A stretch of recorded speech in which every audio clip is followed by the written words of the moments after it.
ایمان کس کو کہتے ہیں؟ عمل صالح کیا ہے؟ ابو الدحداء انصاری کے اوپر نظر ڈالیے. اللہ کے نبی جناب محمد رسول اللہ صلی اللہ علیہ وسلم کے پاس صحابہ کی ایک میٹنگ ہے، صحابہ بیٹھے ہوئے ہیں. نبی اکرم کے اوپر قرآن کی آیت نازل ہوتی ہے. آپ نے صحابہ کو بتایا، اے صحابیو، من ذا الذی یقرض اللہ قرضا حسنا، کون ہے جو اللہ کو قرض حسنا دے گا؟ اللہ کو قرض حسنا. صحابہ نے کہا اللہ کے نبی، کیا اللہ بھی قرض حسنا لیتا ہے؟ اللہ کو بھی قرض کی ضرورت ہے؟ فرمایا کہ ہاں، اللہ رب العالمین بھی قرض لیتا ہے، قرض حسنا. جو اللہ کو قرض حسنا دے گا اللہ بدلے میں اس کو جنت دے گا. تم دنیا میں اللہ کی راہ میں خرچ کرو گے، اللہ اس کے بدلے تمہیں جنت دے گا. قرآن کی آیت نازل ہوتی ہے. آپ نے صحابہ کو صرف ابھی بتایا ہی ہے کہ اللہ نے یہ آیت نازل کی ہے، جو ہم کو قرض دے گا ہم اس کو بدلے میں جنت دیں گے. اتنا کہنا تھا کہ حضرت ابو الدحداء انصاری اٹھتے ہیں، کھڑے ہوتے ہیں، کہتے ہیں اللہ کے نبی، اگر میں اللہ کو قرض حسنا دوں تو اللہ بدلے میں ہم کو کیا دے گا؟ اللہ کے نبی فرماتے ہیں اللہ بدلے میں تمہیں جنت دے گا. فرمایا اللہ کے نبی میرے 2 باغ ہیں مدینے میں، ایک نیچے حصے پہ ایک اوپر حصے میں، میں دونوں باغ اللہ کو قرض حسنا دے رہا ہوں، اللہ کی راہ میں صدقہ کر رہا ہوں. میں نے دونوں باغ اللہ کو قرض حسنا دے دیے. باغ، گارڈن. اللہ کے نبی فرماتے ہیں نہیں، آئے ابو الدحداء دونوں نہیں، تمہارے پاس 2 ہی باغ ہیں. اگر دونوں تم اللہ کو قرض حسنا دے دو گے، صدقہ کر دو گے، تو پھر تمہارے بیوی بچے کیا کھائیں گے؟ تمہاری ذریعے معاش کہاں سے چلے گی؟ تمہاری اقتصادی، تمہاری معاشی زندگی تباہ ہو جائے گی. پھر تم سڑکوں پر بھیک مانگو گے. اللہ کو یہ بھی پسند نہیں کہ کوئی بھیک مانگے. اس لیے ایسا کرو کہ 2 باغ ہیں، ایک باغ اللہ کو دے دو اور ایک باغ اپنے پاس رکھ لو. کہنے لگے ٹھیک ہے، پھر میں اس باغ کو دے دیتا ہوں جس میں کھجوروں کے 600 پیڑ، 600 درخت لگے ہوئے ہیں. کہا ٹھیک ہے. اللہ کے نبی صلی اللہ علیہ وسلم کے سامنے کہا کہ میں نے وہ باغ اللہ کو قرض حسنا دے دیا ہے، اب میں گھر جا رہا ہوں. وہیں سے اڑتے ہیں اور گھر کی طرف چل دیتے ہیں. گھر پہنچتے ہیں تو کیا دیکھتے ہیں؟ گھر میں لاک لگا ہوا ہے، تالا. پڑوسی سے پوچھا کہ میری بیوی بچے کہاں ہیں؟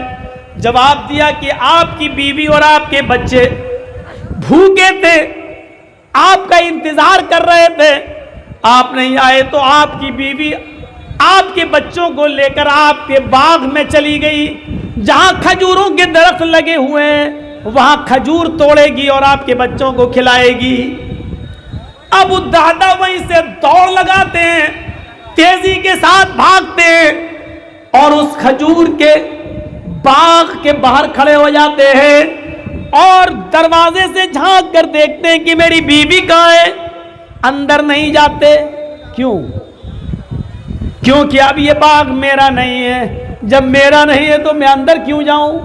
یہ باغ جب میں نے اللہ کو قرض حسنا دے دیا ہے، صدقہ کر دیا ہے، تو اب میرا کیا حق ہے؟ یہاں مسجد اور مدرسے کو 100 روپے دینے میں ہماری چمڑی پگھلتی ہے، نہیں دے سکتے ہیں. ایک باغ پورا قرض حسنا. جھانک کر دیکھتے ہیں بیوی اپنے دوپٹے میں، اپنی اوڑھنی میں کھجور رکھے ہوئے اور ایک ایک کر کے کھجور اپنے بچوں کو کھلاتی جا رہی ہے. 2-4 کھجوریں اپنے بچوں کی پاکٹ میں ڈال دیتی ہے، لو بیٹا کھاؤ. باہر سے آواز دیتے او میری بیوی، بچوں کو لے کر باہر نکلو. بیوی کہتی ہے بچے بھوکے، تھوڑا سا کھجور کھا لینے دو. باہر سے آواز دیتے ابو الدحداء، بیوی سمجھتی کیوں نہیں ہو؟ ان بچوں کو جلدی سے نکالو، باغ سے باہر آؤ، باغ سے باہر آؤ. یہ باغ ہمارا نہیں ہے، بیوی کہتی ہے باغ ہمارا نہیں ہے؟ کھجوروں کو دیکھتی ہے، 600 پیڑ دیکھتی ہے کھجوروں کو، کہتی ہے سارے کھجور پک چکے ہیں، اب یہ کٹنے کا نمبر ہے، بازار میں یہ کھجور بکیں گے، ہمارے گھر کی تنگی مٹے گی، اچھے دن آئیں گے، اور آپ کہہ رہے ہیں یہ باغ ہمارا نہیں ہے؟ میری بیوی بحث بعد میں کرنا، تم پہلے بچوں کو لے کر باہر نکلو۔ بیوی دونوں بچوں کو لے کر باہر آتی ہے، بیوی کے دوپٹے میں، اس کی اوڑھنی میں جتنے کھجور تھے ابو الدحدہ نے وہ سارے کھجور نکالے اور اسی باغ کے اندر ڈال دیے۔ ابو الدحدہ نے اپنے بچوں کی جیب دیکھی، ان کے جیب میں جتنے کھجور تھے سارے کھجور نکالے اور وہ سارے کھجور اسی باغ میں ڈال دیے۔ پھر کہا بیٹا منہ کھولو ذرا، جو بچے کھجور کھا رہے تھے ان کے منہ کھلوائے، جتنی بھی کھجور منہ میں رکھی ہوئی تھی، چبی ہوئی تھی، وہ کھجور بھی اپنے بچے کے منہ سے نکالی اور وہ کھجور بھی، چبی ہوئی کھجور بھی باغ کے اندر ڈال دی، اور کہا اے اللہ مجھے آنے میں تھوڑی دیر ہو گئی، ورنہ میری بیوی اور میرے بچے اتنے کھجور بھی نہیں کھا پاتے۔ اے اللہ یہ باغ میں نے تیری راہ میں صدقہ کر دیا ہے، قرض حسنہ دے دیا ہے، اے اللہ تیرے نبی کا فرمان ہے جو اللہ کو قرض حسنہ دے گا اللہ بدلے میں جنت دے گا۔ اے اللہ میں نے اپنا وعدہ پورا کیا، تو اپنا وعدہ پورا کر، اے اللہ میں نے اپنا وعدہ پورا کیا، تو بھی اپنا وعدہ پورا کر، اے اللہ میں نے اپنا وعدہ پورا کر دیا، تو بھی اپنا وعدہ پورا کر۔ ادھر بیوی کہتی ہے کہ یہ باغ کس کو دے دیا ہے؟ کہا اللہ کو۔ بیوی نے کہا کہ کیا ملے گا؟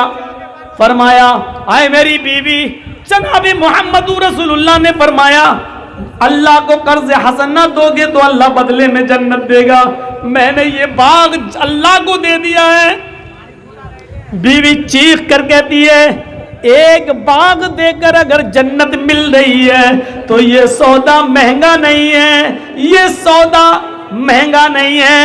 اے میرے شوہر تم نے اچھا کیا، اللہ کو صدقہ قرض حسنہ دے دیا، اللہ کی راہ میں صدقہ کر دیا ہے، ایک باغ دے کر اگر جنت مل رہی ہے تو یہ سودا مہنگا نہیں ہے، تم بہت سستے میں نپٹ گئے ہو۔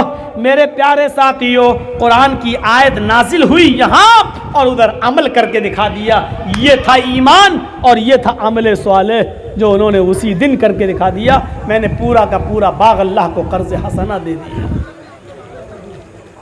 کہاں ہے یہ جذبہ؟ کہاں ہے ہمارے پاس ایمان؟ کہاں ہے؟